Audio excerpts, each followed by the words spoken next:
عالم دین کی شان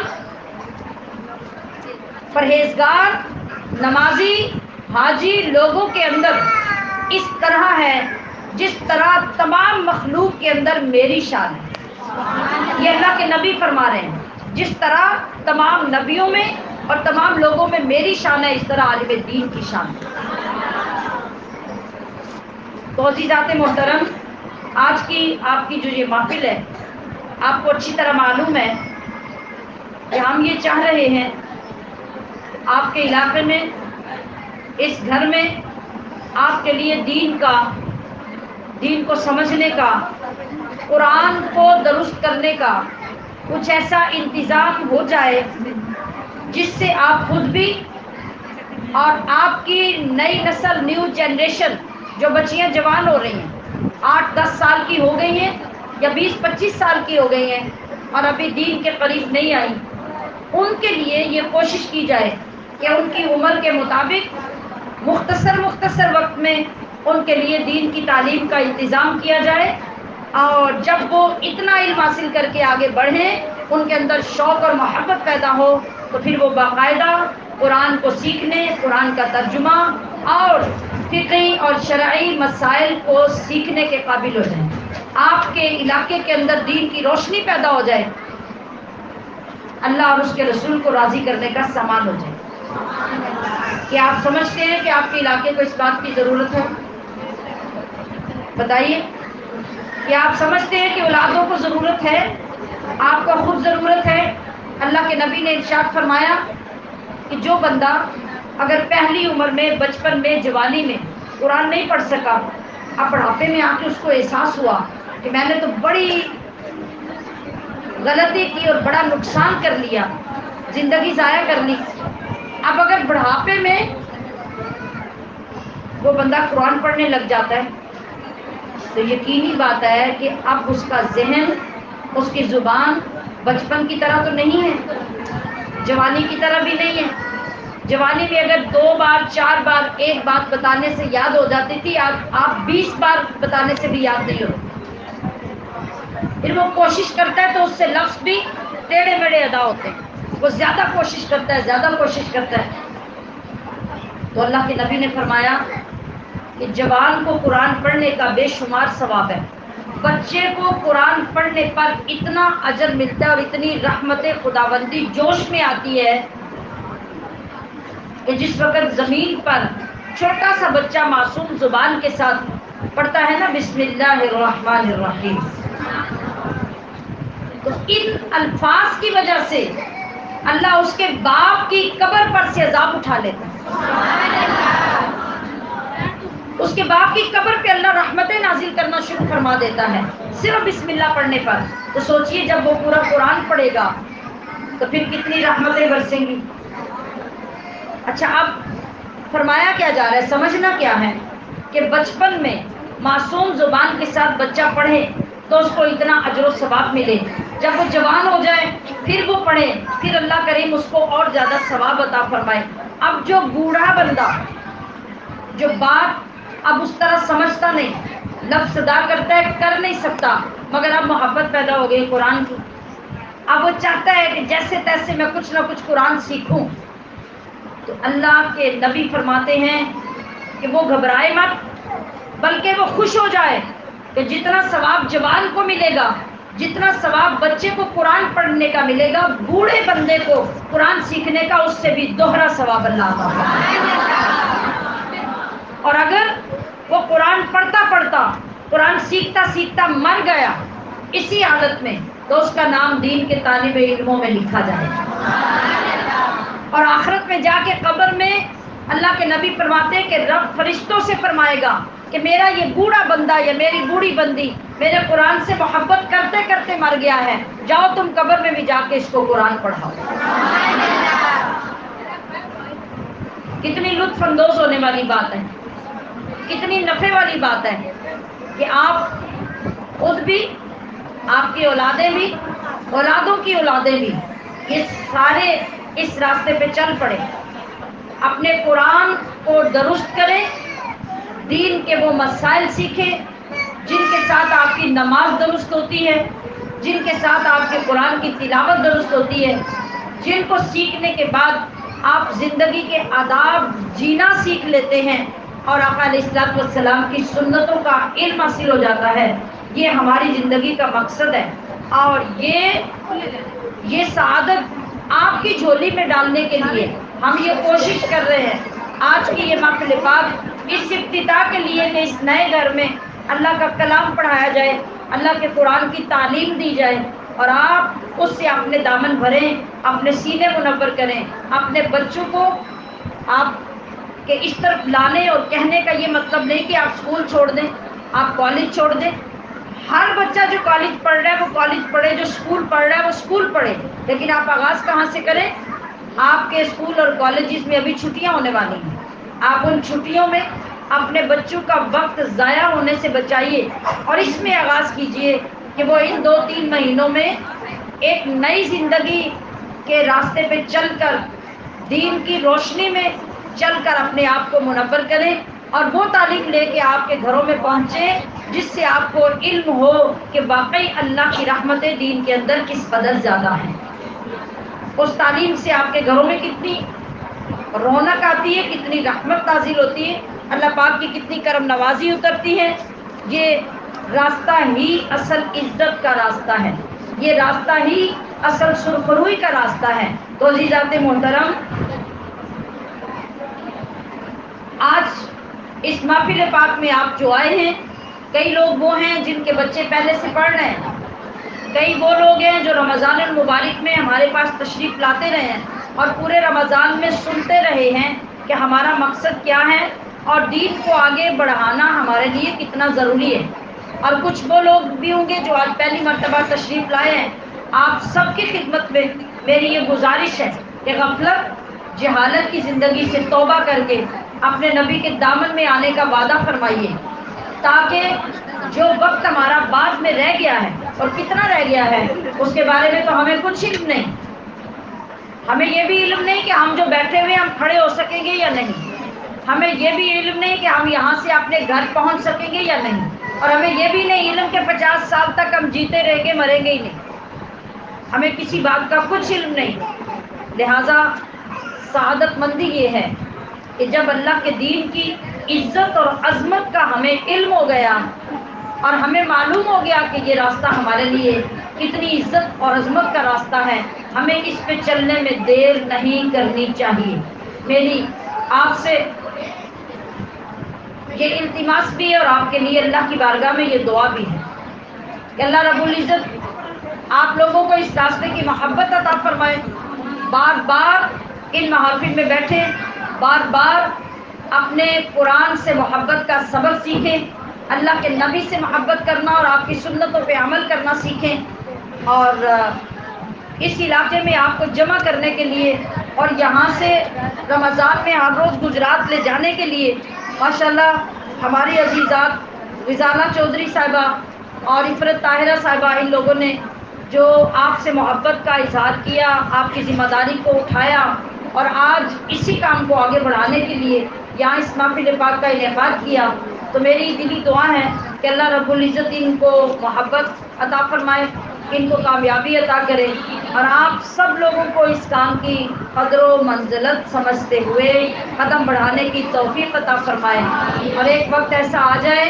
انشاءاللہ العزیز کہ آپ کے گاؤں کا ہر بچہ، ہر بندہ رمضان میں آپ کو یاد ہوگا کہ میں نے ایک بات سنائی تھی، نبی علیہ الصلوۃ والسلام نے سورہ ملک کی فضیلت بتاتے ہوئے ارشاد فرمایا کہ میرا دل چاہتا ہے کہ ہر بندہ مدینے کا سورہ ملک کو یاد کر لے اور رات سونے سے پہلے سورہ ملک پڑھا کرے، تو مدینہ میں کوئی بچہ، کوئی بچی، کوئی بوڑھا باقی نہیں بچا جس نے فوراً سورہ ملک کو یاد کر کے اپنا وظیفہ نہ بنا لیا۔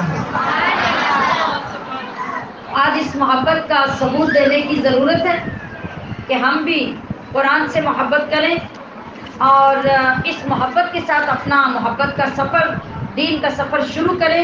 اللہ کریم آپ کو اس میں کامیابی اور کامرانی سے ہمکنار فرمائے۔ اللہ کریم آپ سب کا آنا اپنی بارگاہ میں قبول کرے اور ان عزیزات کو استقامت، ثابت قدمی، شفقت، محبت اور اخلاص کے ساتھ دین کی خدمت کرنے کی توفیق عطا فرما۔ وما علیہ الا البلاغ المبین۔